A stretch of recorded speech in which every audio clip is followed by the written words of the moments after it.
దేవుడి గద్దింపు, దేవుని కోపం కారణం ఏంటంటే నీ పాపాలే. అదే ఇర్మియా గ్రంథం 5:22లో మనం చదువుకున్నాం.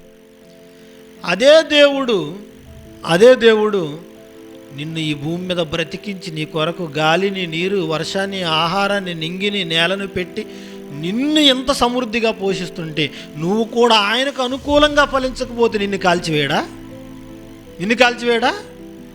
ఆరని అగ్ని, చావని పురుగు, ఆత్మ చావదు, అగ్ని ఆరదు, పురుగు చావదు. ప్రియులారా, ధనవంతుడు వెళ్ళిపోయాడు ఆ అగ్నిలోనికి. ధనవంతుడు వెళ్ళిపోయాడు ఎందుకంటే దేవునికి అనుకూలంగా ఫలించలేదు కాబట్టి. ఒక చెట్టు, ఒక పంట మనకు అనుకూలంగా ఫలించకపోతే ఏం చేస్తాం?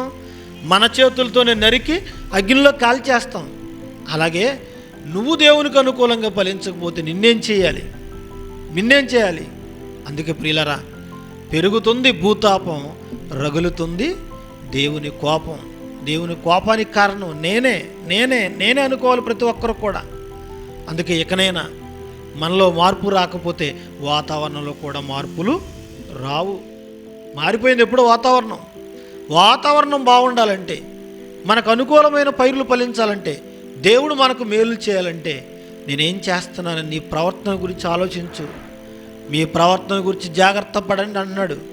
సరిదిద్దుకోండి, ఆలోచించండి అన్నాడు. అందుకే ప్రియులారా, ఎక్కడైనా మన ప్రవర్తన చక్కబెట్టుకొని దేవునికి అనుకూలంగా మనం అంతా నడుచుకుంటే దేని కాలం అది చక్కగా వచ్చినట్లు దేవుడు చేస్తాడు, మనకు మేలు చేస్తాడు. దేవుడు ఎల్లప్పుడూ మేలు చేసేవాడే, మేలు చేయటానికి సిద్ధంగా ఉన్నాడు ఆయన.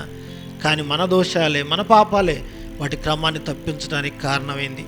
అందుకే మనం చేసిన తప్పిదం వలన భూతాపం పెరుగుతుంది, దేవుని కోపం రగులుతుంది. దేవుని కోపానికి కారకులు ఎవరండి? ఎవరినో చూపించకండి, ప్రతి ఒక్కరూ చెప్పుకోండి, నేనే ఆయన కోపానికి కారణం అని అనుకుంటేనండి అందరూ మారు మనసు పొందగలిగితే దేవుడు చక్కగా ఈ భూమిని కొంతకాలం ఉంచుతాడు. లేదంటే అగ్నిలో కాల్చి వేస్తాడు.